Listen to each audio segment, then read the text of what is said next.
सुनहरा भविष्य उनकी शिक्षा दीक्षा पर निर्भर करता है। अतः उपायुक्त गुणवत्तापूर्ण शिक्षा एवं पठन पाठन उपायुक्त माहौल प्रदान करना प्रत्येक शिक्षण संस्थान की मौलिक जवाबदारी है।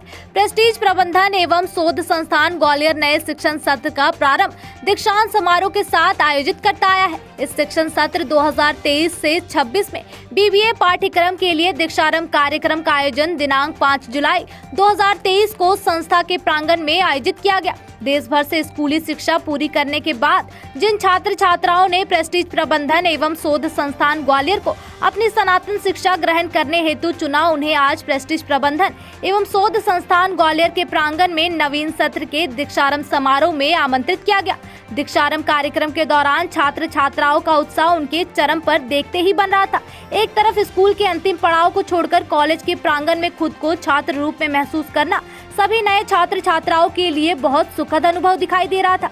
प्रेस्टीज प्रबंधन एवं शोध संस्थान ग्वालियर के निदेशक डॉक्टर निशांत जोशी ने सभी विद्यार्थियों को संबोधित करते हुए अपने स्वागत वक्तव्य में कहा कि संस्थान आपको शिक्षा के लिए स्वस्थ वातावरण उपलब्ध कराता है। साथ ही नए सत्र के विद्यार्थियों को बताया कि प्रेस्टीज प्रबंधन एवं शोध संस्थान ग्वालियर मध्य प्रदेश का प्रथम महाविद्यालय है, जितने वर्तमान शिक्षक सत्र में दीक्षारंभ करके शिक्षण सत्र की शुरुआत की है। प्रेस्टीज प्रबंधन संस्थान अपने विद्यार्थियों को उच्च गुणवत्ता वाली शिक्षा, अच्छे संस्कार, दूरदर्शिता, वर्तमान परिस्पर्धा, अच्छी जॉब्स एवं सफल उद्यमी बनाने के लिए हमेशा से ही प्रेरित करता रहा है एवं इस दिशा में कई सफलता के सोपान पार कर चुका है।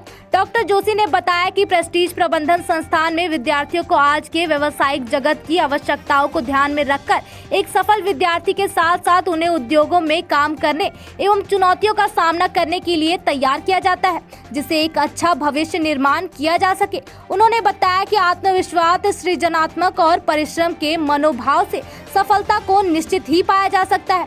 डॉक्टर जोशी ने सभी विद्यार्थियों को शुभकामनाएं देते हुए उनका प्रेस्टीज परिवार में स्वागत किया। ग्वालियर से विक्की शर्मा की रिपोर्ट। कॉलेज ऑफ मैनेजमेंट में आपका आना हुआ, तो यहाँ पर किस तरह का ये फोकस? जो बच्चे हायर सेकेंडरी पास करके आते हैं और कॉलेजेस में एडमिशन लेना चाहते हैं, उनका मध्य प्रदेश शासन का उच्च शिक्षा विभाग का जो पोर्टल है उसके माध्यम से चॉइस फिलिंग होके और एडमिशन हुए जाते हैं। प्रेस्टीज इंस्टीट्यूशन मैनेजमेंट के क्षेत्र में वास्तव में उन्होंने बहुत ही अच्छी पढ़ाई और बहुत ही अच्छे अकादमिक गुणवत्ता का ध्यान रखा है। और आज इनका चूँकि नया सत्र प्रारंभ हो रहा है तो बच्चों से बात करना हमेशा सुखद होता है। आज नए बच्चों से बातचीत हुई है और ये खुशी की बात है कि जुलाई के प्रथम सप्ताह में ही सत्र प्रारंभ हो गया है, क्योंकि हमने देखा है कि कई बार एडमिशन की प्रोसेस भी लंबे समय तक चलती रहती है। तो निश्चित रूप से जिन बच्चों ने यहाँ पर एडमिशन लिया है उनसे बातचीत हुई है और अब वो एक अपना कैरियर बनाने के दृष्टिकोण से यहाँ पर मैनेजमेंट की पढ़ाई करेंगे और मैंने सभी बच्चों को शुभकामनाएं दी हैं।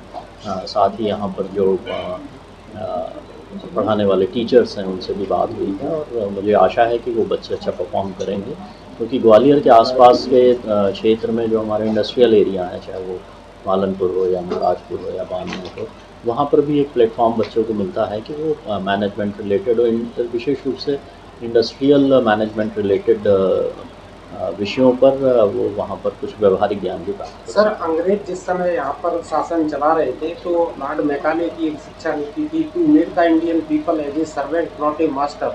अंग्रेज चले गए लेकिन शिक्षा में कोई विशेष परिवर्तन नहीं हुआ, तो टेक्निकल एजुकेशन यहाँ आना बहुत जरूरी है जिससे कि लोग गवर्नमेंट जॉब की तरफ ना जाए। क्या कहना चाहिए? बिल्कुल, आपने बहुत ही सही प्रश्न किया है और मैं आपको अवगत कराना चाहूँगा कि जो राष्ट्रीय शिक्षा नीति 2020 में जब भारत सरकार ने घोषित की थी तो मध्य प्रदेश प्रथम राज्य था जिसने कि नई शिक्षा नीति को अपनाया था। और नई शिक्षा नीति के अनुसार उच्च शिक्षा के क्षेत्र में और स्कूल शिक्षा के क्षेत्र में जो परिवर्तन किए गए हैं, चाहे वो सिलेबस हो, चाहे वो कोर्सेज हों, या जो यहाँ के इंस्टीट्यूशंस हैं, या एडमिशन की प्रोसेस है, या फिर जो एक विषयों की एक बाध्यता रहती है उसके बाहर जाके बच्चे पढ़ सकते हैं, वो डिप्लोमा और डिग्री कोर्स एक साथ कर सकते हैं, वो एक इंस्टीट्यूशन में जो क्रेडिट अर्न करते हैं वो दूसरे इंस्टीट्यूशन में भी वो ट्रांसफ़र हो सकती है, ऑनलाइन क्लासेस हो सकती हैं। राज्य के अंदर ही नहीं बल्कि राज्य के बाहर और देश के बाहर के भी एजुकेशनल इंस्टीट्यूशन से उनको एमओयू करने या teacher exchange program, teacher student exchange program की जो स्वायत्तता दी गई है, निश्चित रूप से जो हमारी एनईपी आई है उसके बाद से इसमें परिवर्तन आएगा।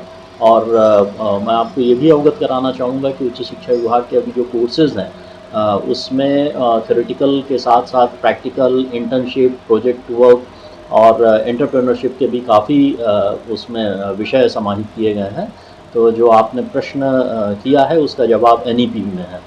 सर, आप मानते हैं कि अभी भी शिक्षा में कहीं ना कहीं अमूलचूल परिवर्तन की आवश्यकता है जिससे हर युवा को जॉब मिल सके? शिक्षा पद्धति में अमूलचूल परिवर्तन नई शिक्षा नीति के माध्यम से भारत सरकार कर चुकी है। मध्य प्रदेश शासन ने भी नई शिक्षा नीति लागू करके उस परिवर्तन को एडॉप्ट कर लिया है। अब ज़रूरत है उसको सही तरीके से एग्जीक्यूट करने की, इम्प्लीमेंट